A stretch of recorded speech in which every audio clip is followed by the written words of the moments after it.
Good morning to you, Nick.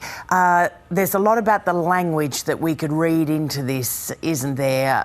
This idea of not having direct involvement. The Russian president, though, is already hinting that there could be retaliation.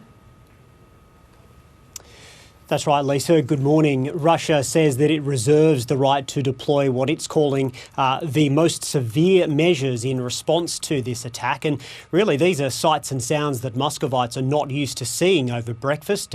Drones flying overhead and explosions in the sky.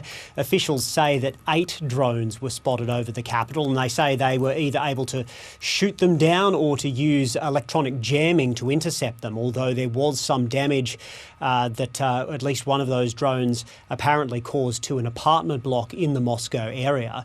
And while this certainly caught Moscow by surprise, these sorts of things are sadly what many Ukrainians are used to. And just hours before this drone attack, there were multiple Iranian-built Shahed drones sent from Russia towards Kyiv in another attack. Some of them did hit apartment buildings, and at least one person was killed in that attack. That's something, though, that Vladimir Putin certainly wasn't publicising when he spoke to the media earlier. He really is painting this drone attack as an act of intimidation. The Kiev regime have chosen a route of trying to scare Russia, scaring the people of Russia, and carrying out strikes against residential buildings. This is a clear sign of terrorist activity. And Ukraine is officially trying to distance itself from this attack.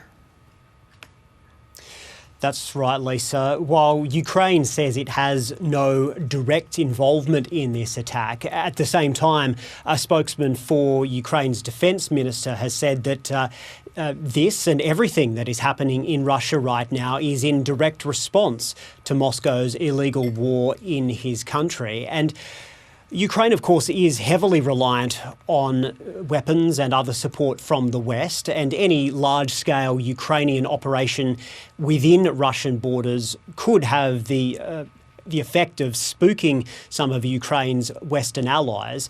Having said that, the UK Defence Secretary James Cleverly was asked about this drone attack while he was visiting Estonia earlier today, and here's what he had to say. It's important to remember that Ukraine does have the legitimate right to defend itself.